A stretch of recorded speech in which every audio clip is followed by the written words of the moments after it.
بسم اللہ الرحمن الرحیم۔ کل ہم نے عکس مستوی کے بارے میں پڑھا تھا۔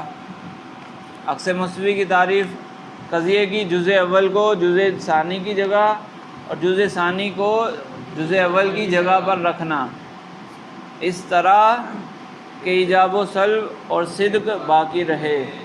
یعنی اصل قضیہ موجبہ ہے تو عکس بھی موجبہ، اصل قضیہ سالبہ ہے تو عکس بھی، اور اصل قضیہ سچا ہے تو عکس بھی سچا ہونا ضروری ہے۔ پھر محصورات اربعہ میں بتایا کہ کس کا کیا عکس آئے گا۔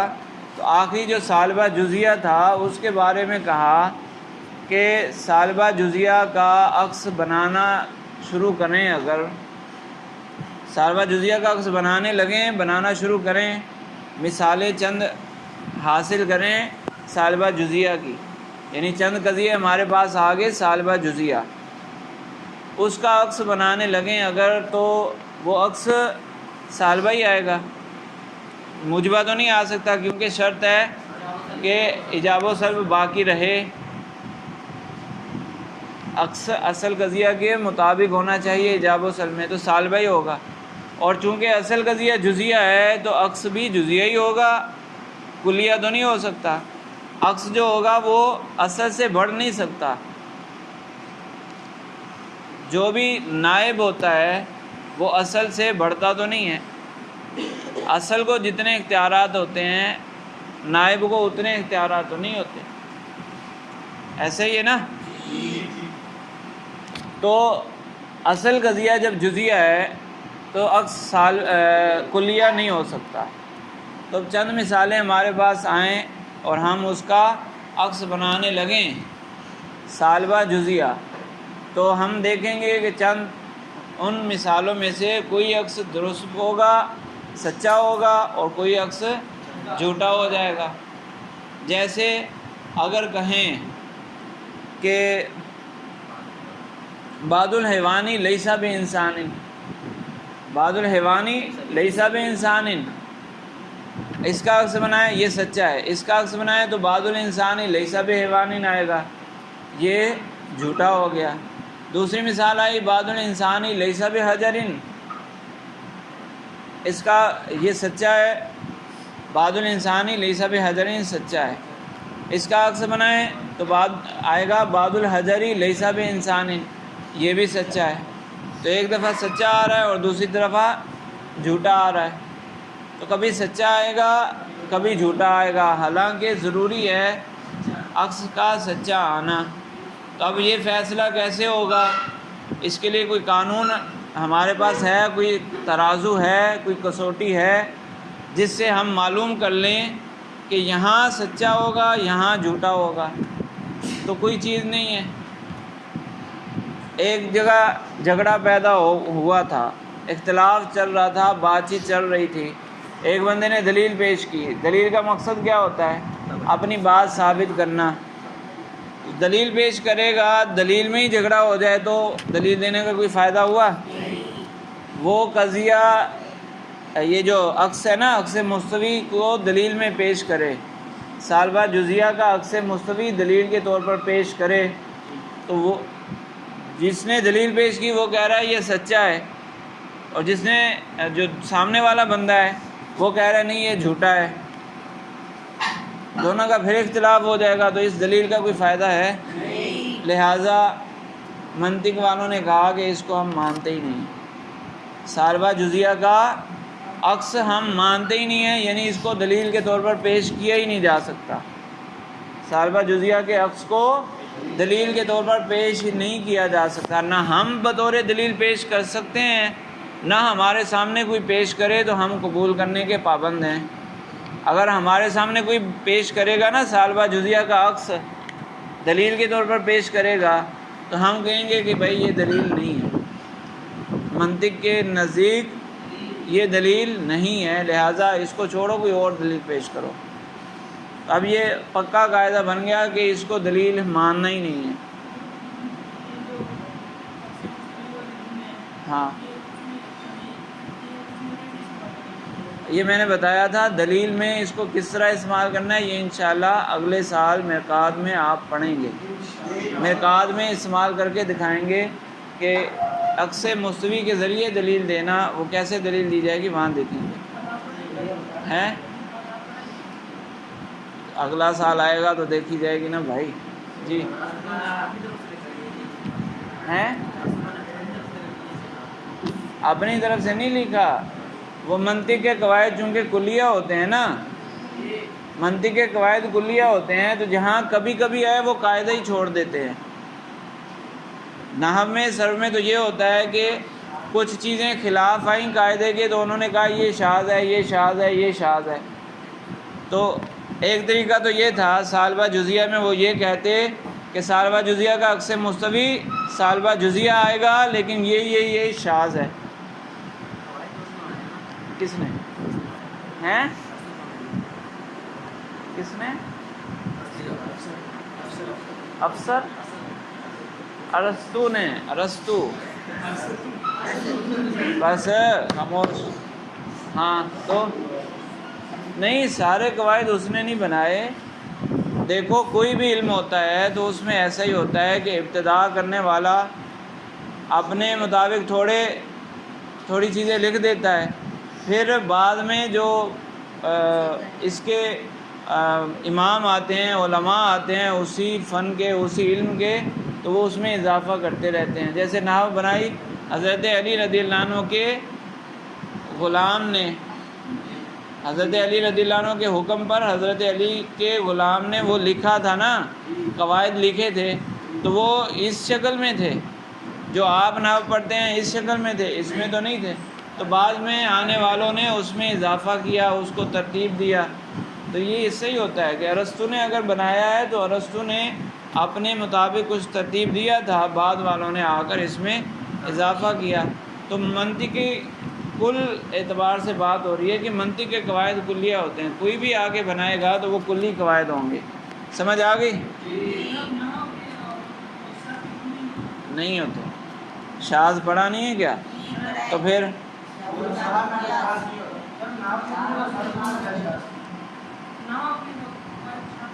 کیوں نہیں ہوتا؟ ہوتا ہے بھائی، شاذ نحو میں بھی ہوتا ہے، صرف میں بھی ہوتا ہے، ہو جاتا ہے، ڈھونڈ لینا آپ ہیں۔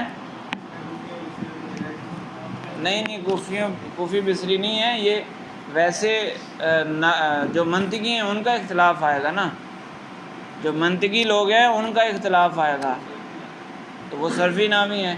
تو بڑی کتابوں میں جاؤ گے تو منطقیوں کے اختلاف بھی آئیں گے۔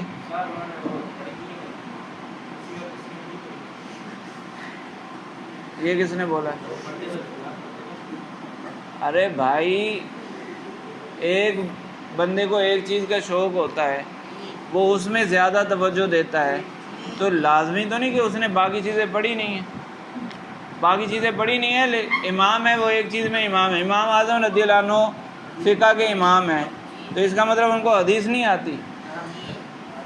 پھر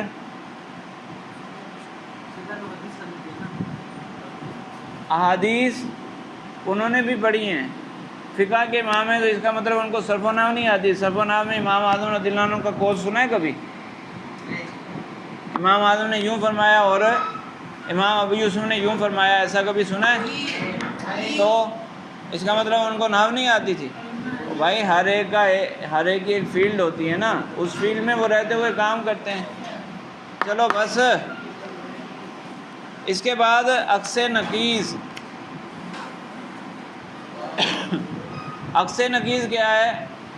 عکس نقیض عکس مستوی کی طرح ہے، اور نقیض چونکہ اس میں ذکر ہوا ہے لفظ عکس نقیض، تو تناقض والی بات بھی کچھ اس میں آئے گی۔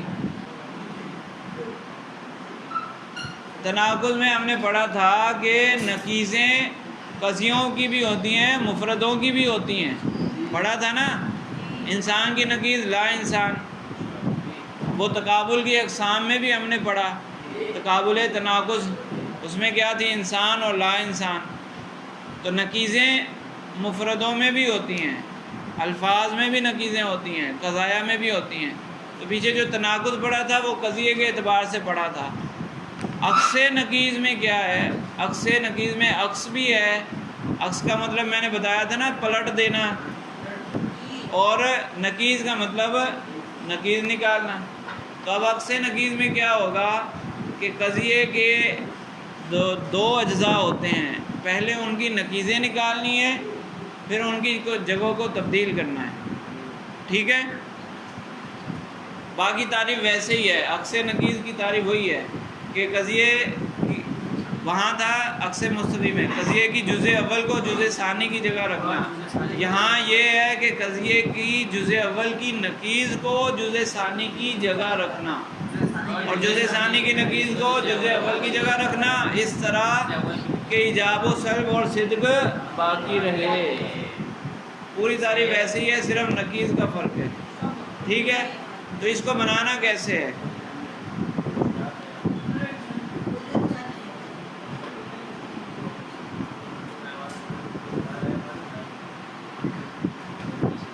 کل ہم نے عکس مستوی پڑھا تو اس میں نے کہا جگہیں تبدیل کرنی ہے. کراس لگایا تھا نا، جگہ تبدیل کرنی ہے. حیوان کو انسان کی جگہ اور انسان کو حیوان کی جگہ. اور عکس نقیض پڑھتے ہوئے اس میں کیا کرنا ہے؟ عکس نقیض بنانا ہو تو کلو انسان حیوان، اس میں پہلے نمبر پر نقیضیں بنانی ہیں، پھر اس کے بعد جگہ تبدیل کرنی ہے. پہلے نقیضیں بنانی ہے، پھر جگہ تبدیل کرنی ہے. تو نقیض کیسے بنے گی؟ انسان کی نقیض لا انسان، اور حیوان کی نقیض لا حیوان. اب جگہ تبدیل کرنی ہے تو یہاں آ جائے گا لا حیوان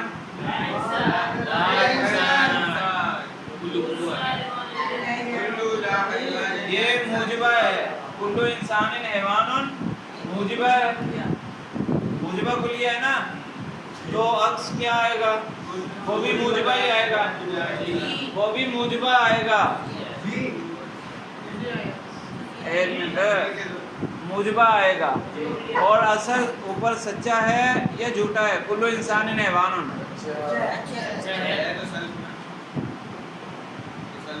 کہاں سر پر وہ جزوں کی نقیضیں نکالی ہے، قضیہ کی نقیض تھوڑی نکالی ہے. یہ قضیہ کلو انسان حیوان یہ سچا تھا، تو اس کا عکس بھی سچا ہونا ضروری ہے. یہ موجبہ ہے تو یہ بھی موجبہ ہوگا. لیکن یہ موجبہ کلیہ ہے تو یہ کیا ہوگا؟ ہمارے پاس دو راستے ہیں، یا تو موجبہ کلیہ بناؤ یا موجبہ جزیہ بناؤ. تو موجبہ کلیہ بنا کر دیکھ لیں گے. اگر موجبہ کلیہ سچا آتا ہے پھر موجبہ کلیہ ہی صحیح ہے، ورنہ پھر موجبہ جزیہ. تو کلو اگر لگا دیں کلو لا حیوان لا انسان ہے، بالکل صحیح. یہ سچا ہوگا یا جھوٹا ہوگا؟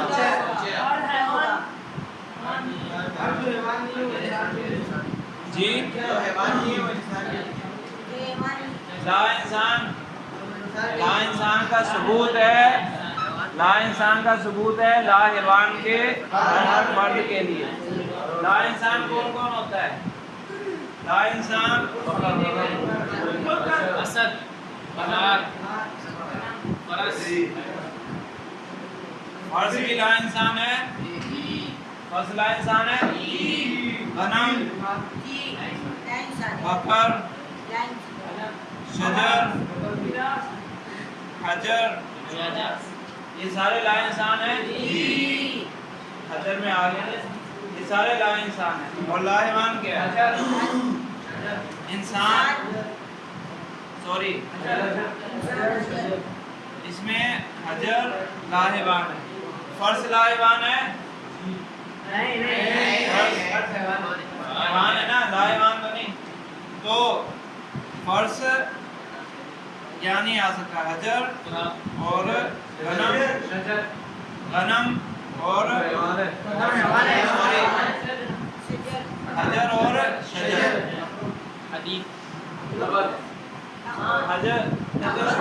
حجر شجر نبت وہی آ گیا نا سارا. اب معنی کیا بنا کہ لا انسان کا ثبوت ہے لا حیوان کے ہر فرد کے لیے. تو جو لا انسان ہوگا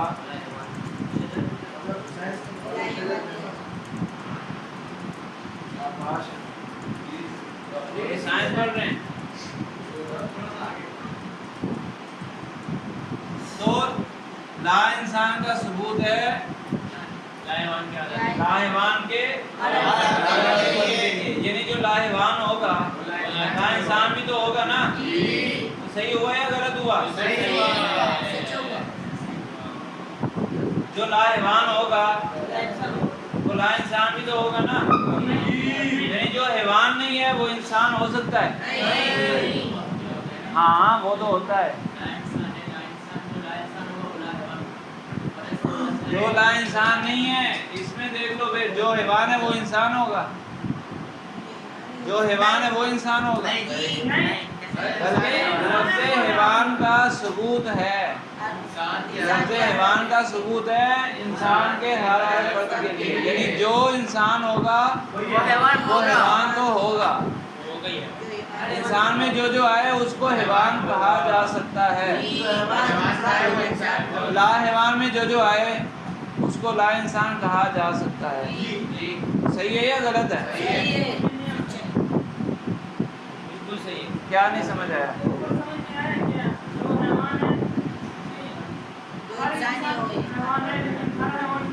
ہاں تو اس میں بھی یہی ہے کہ لا حیوان کے اندر جو جو ہیں وہ لا انسان ہیں.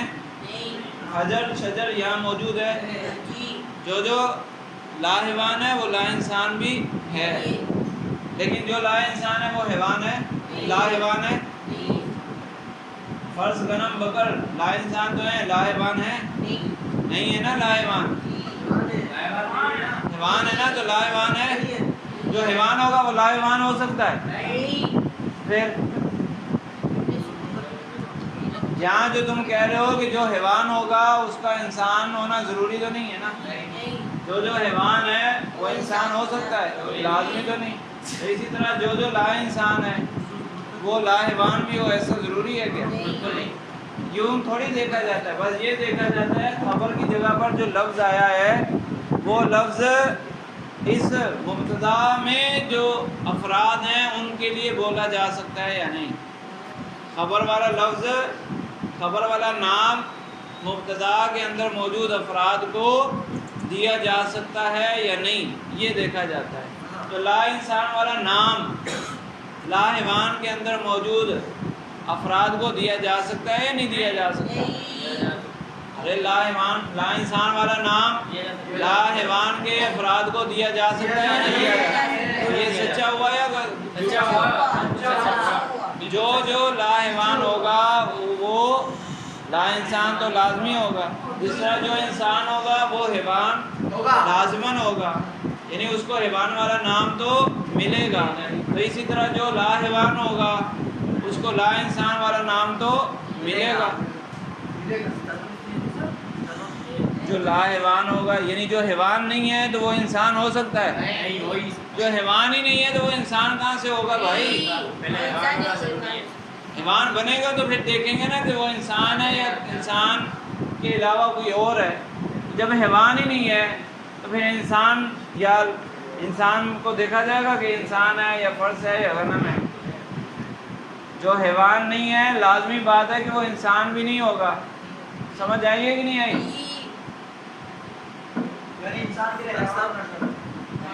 ہر انسان کے لیے حیوان ہونا ضروری ہے نا. تو جو حیوان ہی نہیں ہے وہ انسان ہو سکتا ہے.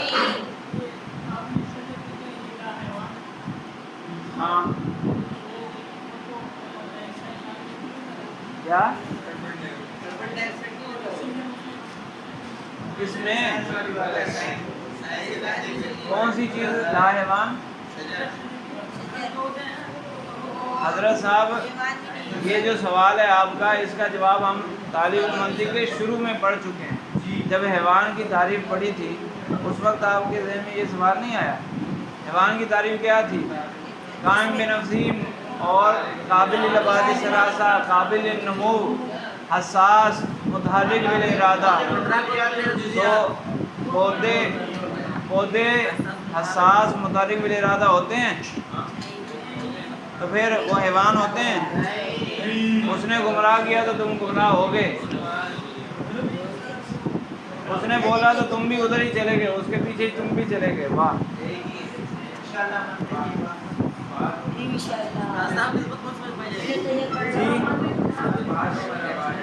کس میں مقصود مطلق کی نسبت ہے؟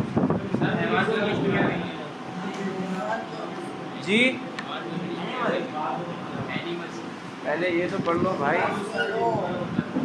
مجھے نہیں پتا. اچھا توجہ دو ادھر. تو موجبہ کلیہ کا عکس نقیض موجبہ کلیہ آتا ہے, اور موجبہ جزیہ کا عکس نقیض نہیں آتا. موجبہ جزیہ کا عکس نقیض نہیں آتا, کیونکہ وہ کبھی سچا ہوتا ہے اور کبھی جھوٹا ہوتا ہے, اور منطق کبھی کبھی کو نہیں مانتی.